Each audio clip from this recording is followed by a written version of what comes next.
Welcome to digital ज्ञान दर्शन। तो जैसे आप देख रहे हैं कि आज इंग्लिश ग्रामर में सब्जेक्ट वर्ब एग्रीमेंट के अनुसार हम पढ़ेंगे कि सब्जेक्ट वर्ब एग्रीमेंट क्या होता है।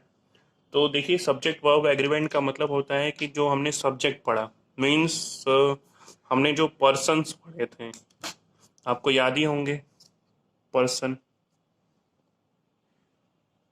जो हमने पर्सन पढ़े थे उनके अनुसार, मतलब उसके अकॉर्डिंग कैसे वर्ब चेंज होता है, वो चीज़ इसके इस ग्रामर में हम पढ़ेंगे कि कैसे सब्जेक्ट के अकॉर्डिंग वर्ब चेंज होता है। जैसा सब्जेक्ट होना चाहिए वैसा वर्ब होना चाहिए। तो ये चीज़ हम सीखेंगे। तो इससे पहले हम एक छोटी सी चीज़ सीखते हैं। तो देखिए, हम आज नाउन और वर्ब के बीच में पहले डिफरेंस समझ लेते हैं कि उसके बीच में डिफरेंस क्या है, क्योंकि उसको समझने बहुत ज़रूरी होता है। तो देखिए, जैसे हमने पढ़ा है कि नाउन को अगर हमको सिंगुलर प्लूरल बनाते हैं तो कैसे करते हैं। देखिए, सबसे पहले देखते हैं कि नाउन। देखिए, जब नाउन में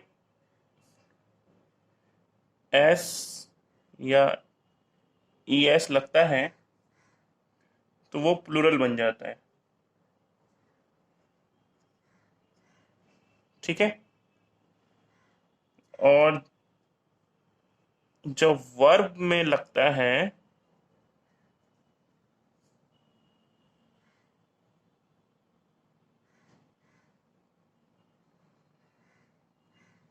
एस या ई एस तो वो सिंगुलर बन जाता है।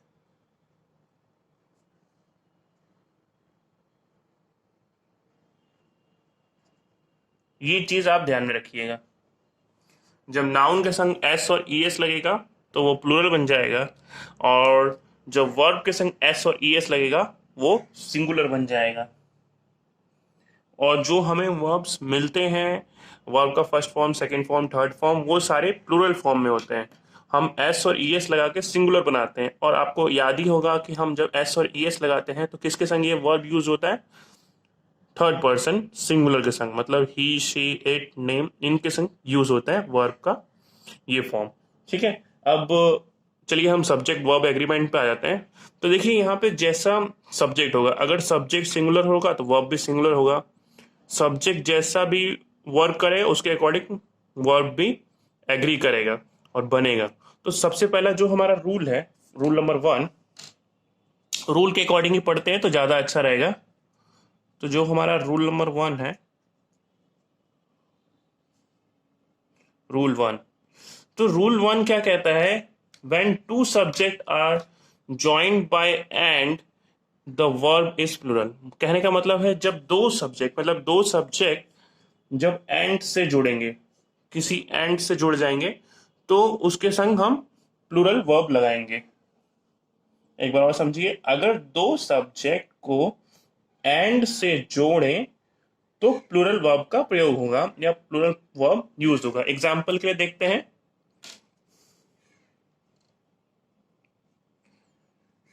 तो रूल नंबर 1 ऐसे लेते हैं, सीधा एग्जाम्पल, जैसे राम एंड श्याम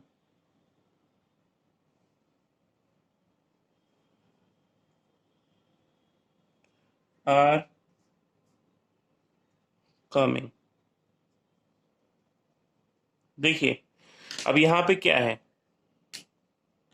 यहां पे ये एक सब्जेक्ट है 1, सब्जेक्ट 2, और ये किससे जुड़ा है? एंड से। ठीक है। तो उसके संग जो ये वर्ब आएगा ये प्लूरल वर्ब आएगा। ठीक है। समझे आप कि देखें, दो सब्जेक्ट है, इसके संग एंड से जुड़ा है तो प्लूरल वर्ब आएगा। एक और एग्जांपल लेते हैं।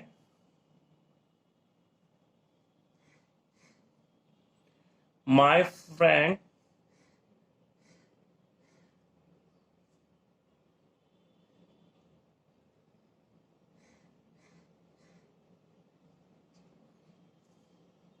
and his mother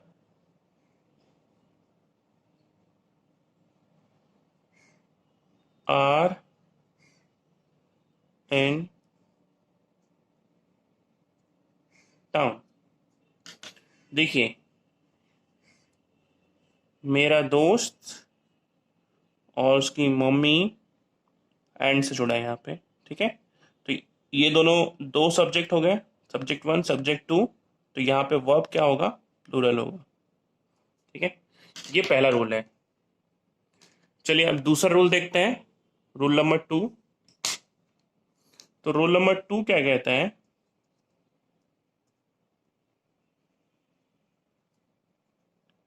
rule to कहता है कि जब व्हेन टू सिंगुलर नाउन, मतलब दो singular noun refer to same person और सेम थिंग, मतलब जब दो चीज या दो नाउन या दो कोई भी थिंग्स अगर सेम चीज को रिफर कर रहे हो तो वहां सिंगुलर वर्ब यूज होगा, ठीक है। चलिए इसको हम एग्जाम्पल से समझते हैं तो इजी रहेगा। जैसे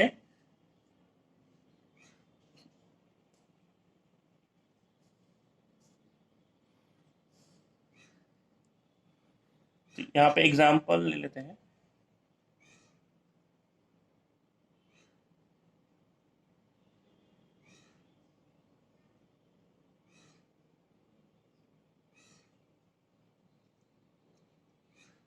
fish and chips is my favorite dish।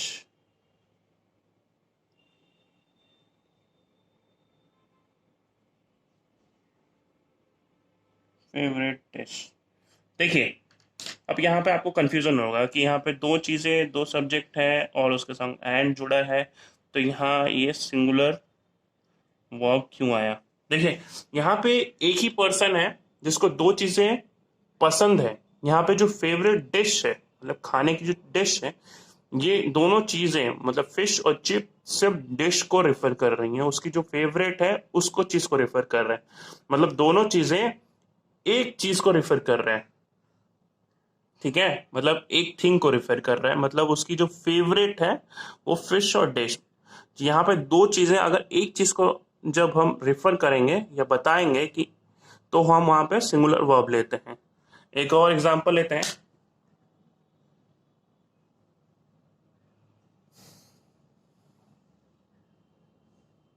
देखिए,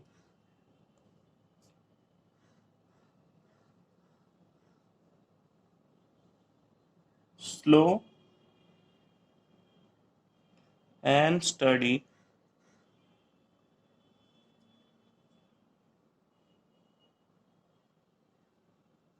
विन द रेस।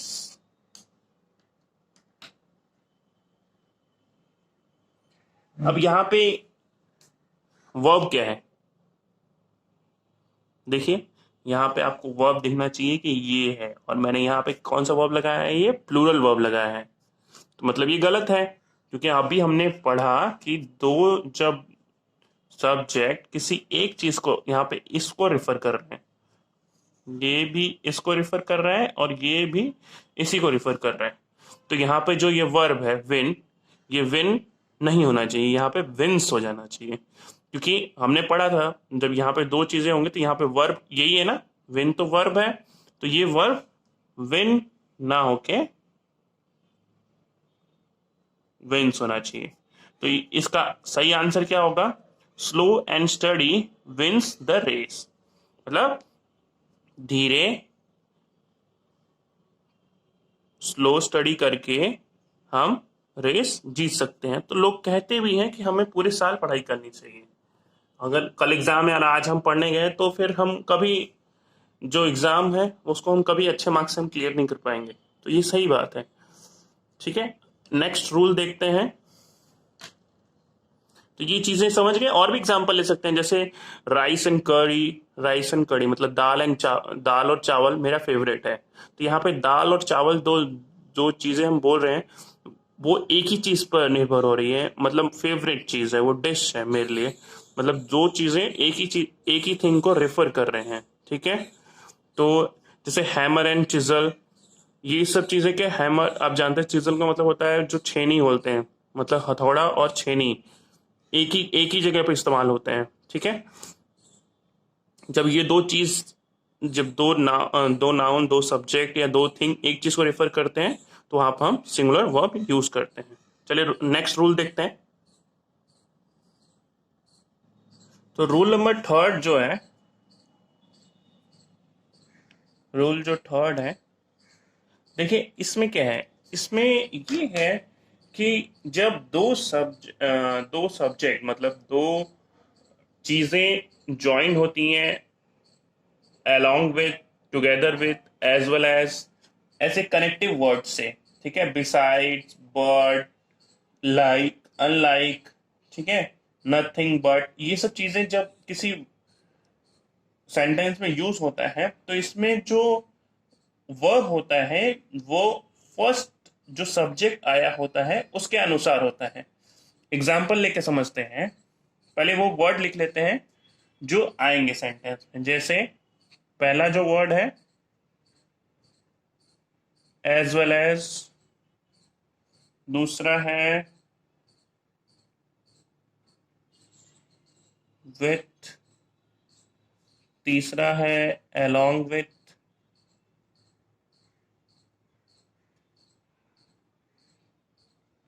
चौथा है टुगेदर विथ,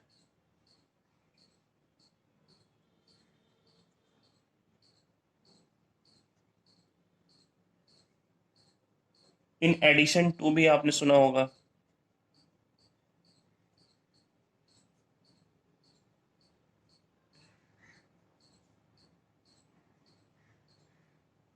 और ले लेते हैं बट, ले लेते हैं बट से भी सेंटेंस ज्वाइन होता है, बट हो गया। फिर रेदर देन भी सुना होगा आपने,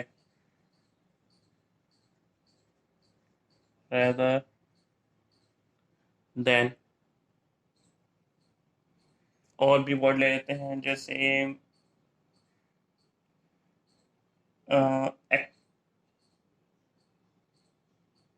एक्सेप्ट,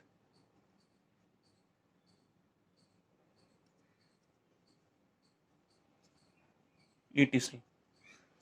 तो ये कुछ वर्ड्स हैं जिनके संग अगर सब्जेक्ट जुड़ता है तो जो उसमें फर्स्ट वाला जो सब्जेक्ट होता है उसके अकॉर्डिंग वर्ब चेंज होता है। एग्जाम्पल लेके चलते हैं।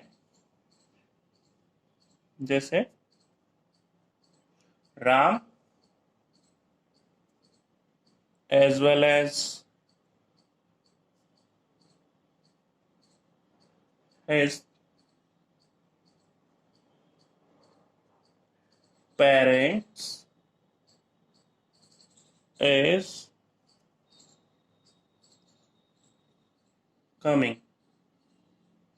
तो देखिए यहां पे Ram,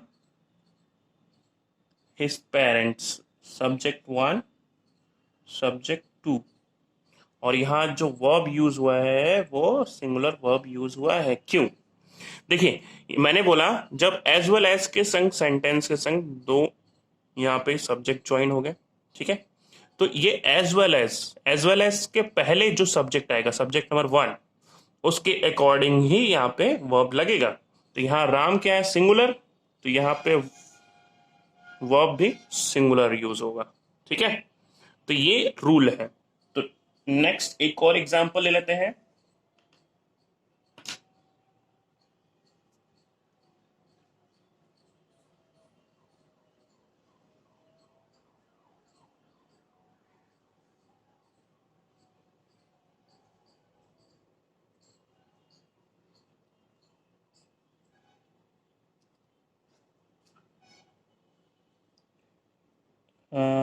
my father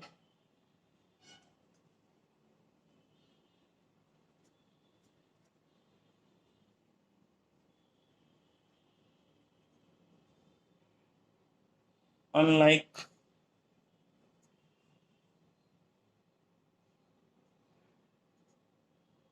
my uncle's is very strict। देखिए अब यहाँ पे आपको ये चीज़ें ध्यान में देनी है। यहाँ पे मैंने अनलाइक यूज़ किया है, तो यहाँ पे दो सब्जेक्ट हो गए, सब्जेक्ट वन, सब्जेक्ट टू। तो यहाँ पे वर्ब जो होगा वो इस सब्जेक्ट के अकॉर्डिंग होगा। तो यहाँ पे सब्जेक्ट जो है सिंगुलर है, तो यहाँ पे वर्ब भी सिंगुलर वर्ब यूज़ होगा। ठीक है, अब चलिए अगला रूल देखते हैं, रूल नंबर 4।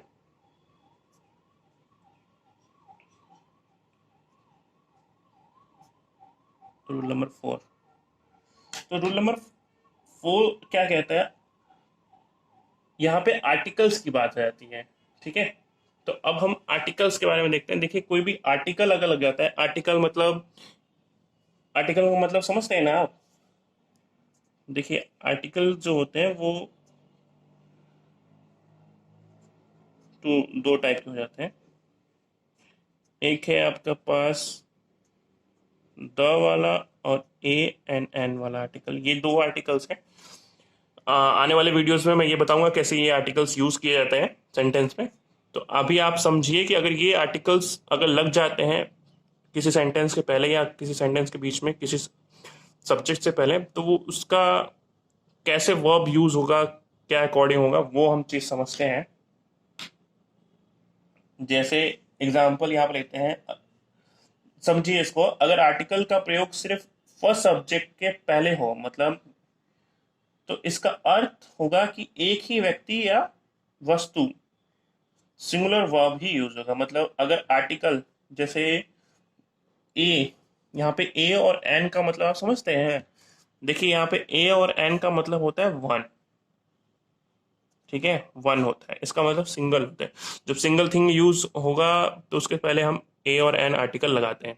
तो ये आर्टिकल अगर किसी भी सेंटेंस के पहले या किसी सब्जेक्ट के पहले लग जाता है, तो ये तो समझ लीजिए कि अगर उस सब्जेक्ट के पहले लग गया तो मतलब उस सिंगल चीज को डिफाइन कर रहा है, तो हमें सिंगुलर वर्ब ही यूज करना चाहिए। तो एग्जाम्पल लेते हैं, जैसे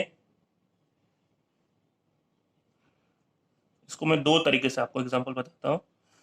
जैसे फर्स्ट एग्जाम्पल आप ले लीजिए, a white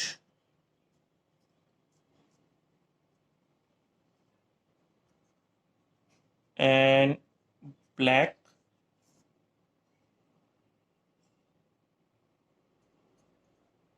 gown was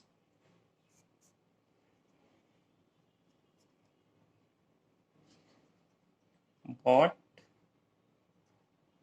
by her। ठीक है, अब यहाँ पे इसी सेंटेंस को हम एक और चीज तरीके से लिख सकते हैं, आप डिफरेंस समझिएगा। white and black gown were bought by her। देखिए अब समझने की कोशिश कीजिए, यहाँ पे a white and black gown, देखिए a white and black gown, gown का मतलब तो समझते हैं, जितनी भी गर्ल्स होंगी वो इजीली समझती हैं गाउन का मतलब क्या है। तो यहाँ मैंने सिंगुलर वर्ब यूज किया है, और यहाँ पर भी मैंने white and black gown use किया है, पर यहाँ मैंने प्लूरल वर्ब यूज किया है। ठीक है, तो एक ही लड़की है, तो पर यहाँ पे सेंटेंस का मतलब समझिए। यहाँ पे a white and black gown, देखिए यहाँ पे मतलब सिर्फ एक ही गाउन की बात हो रही है। जो गाउन है यहाँ पे सिर्फ एक है, ओनली वन गाउन है। एक ही गाउन में दो कलर है, मतलब व्हाइट भी है और ब्लैक भी कलर है उसके अंदर। तो उसमें मैंने सिंगुलर वर्ब यूज किए हैं। ठीक है, आर्टिकल पहले लग गया तो इसका मतलब ये दोनों चीजें एक ही कपड़े में है, मतलब एक ही कपड़े में ये दो कलर हैं, इसलिए मैंने यहाँ सिंगुलर वर्ब यूज किया।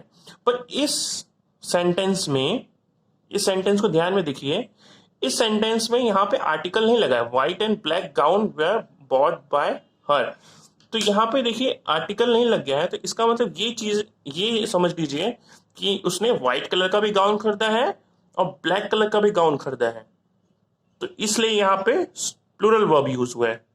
समझ रहे हैं आप कि यहाँ पे अब व्हाइट एंड ब्लैक का मतलब आर्टिकल लग गया, यानी ये दोनों कलर जो एक ही गाउन में है, तो यहाँ पर सिंगुलर वर्ब।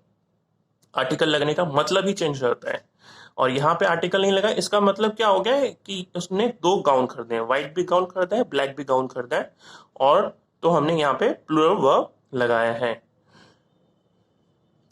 तो आज के वीडियो में इतना ही।